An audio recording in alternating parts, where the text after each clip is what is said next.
नमस्ते दोस्तों।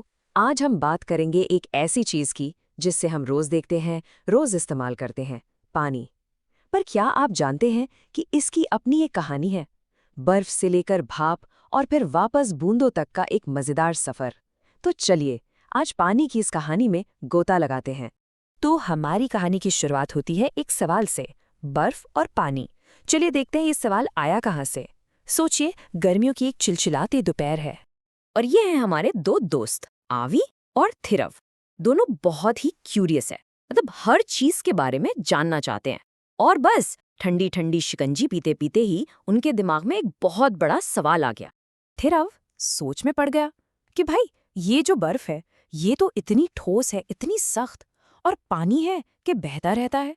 तो फिर ये दोनों एक ही चीज कैसे हो सकते हैं? क्या लगता है आपको? सवाल तो बढ़िया है ना?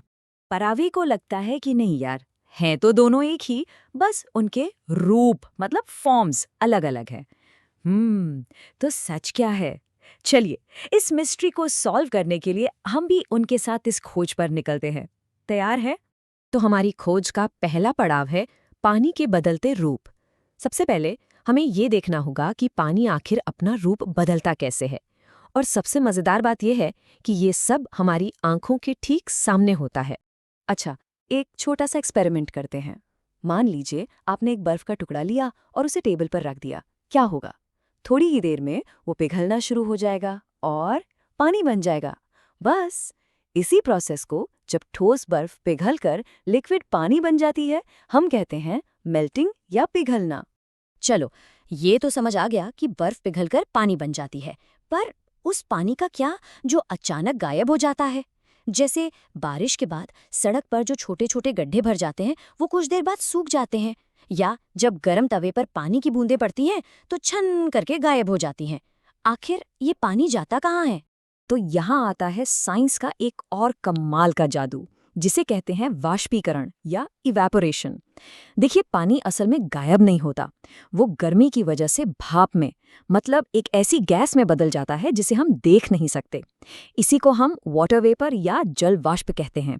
अगला पड़ाव है हवा से पानी तक। तो अब हम जानते हैं कि पानी भाप बनकर हवा में चला जाता है। लेकिन क्या कहानी यहीं खत्म हो जाती है? बिल्कुल नहीं। अब असली मजा है। चलिए देखते हैं कि कैसे ये गायब हुआ पानी हवा से वापस भी आ सकता है। अच्छा, आपने ये तो पक्का नोटिस किया होगा, जब भी आप किसी ग्लास में ठंडा पानी या कोई कोल्ड ड्रिंक डालते हैं तो थोड़ी देर में ग्लास के बाहर छोटी छोटी पानी की बूंदें जम जाती हैं। कभी सोचा है ये बूंदें आती कहाँ से हैं? ग्लास के अंदर से तो लीक नहीं हो रहा फिर? इसका जवाब है संघनन या कंडेंसेशन। होता क्या है कि हमारे चारों तरफ की हवा में जो वाटर वेपर यानी भाप मौजूद है, वो जैसे ही उस ठंडे ग्लास से टकराती है, वो ठंडी होकर वापस पानी की बूंदों में बदल जाती है।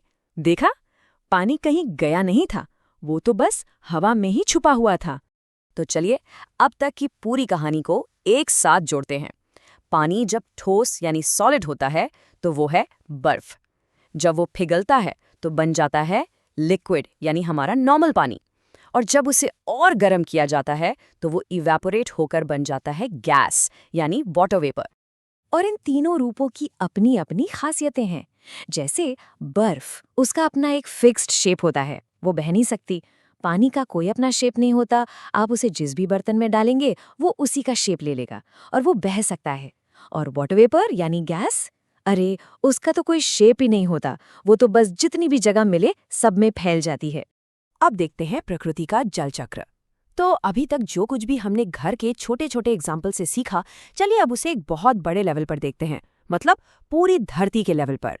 क्योंकि यही सेम प्रोसेस यहाँ एक बहुत बड़े सिस्टम को चला रहा है, जिसे हम कहते हैं वाटर साइकिल।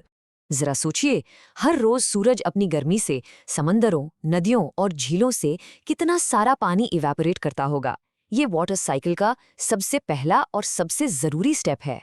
तो ये सारी भाप ऊपर आसमान में जाती है और ठंडी हो जाती है। वहां हवा में मौजूद धूल के छोटे छोटे कणों से चिपक कर ये वापस नन्ही नन्ही पानी की बूंदें बन जाती हैं। और जब ऐसी करोड़ों अरबों बूंदें एक साथ जमा हो जाती हैं तो क्या बनता है? बादल। और फिर जब ये बूंदें भारी हो जाती हैं तो बारिश बनकर वापस जमीन पर आ जाती हैं। और पानी का यही सफर जमीन से आसमान और फिर आसमान से वापस जमीन तक। ये जो लगातार चलता रहता है, इसी को हम वाटर साइकिल या जल चक्र कहते हैं। और ये एक ऐसा चक्र है जो कभी नहीं रुकता, और इसी की वजह से हमारी धरती पर जिंदगी मुमकिन है। अब एक बहुत ज़रूरी बात, हर बूंद की कीमत।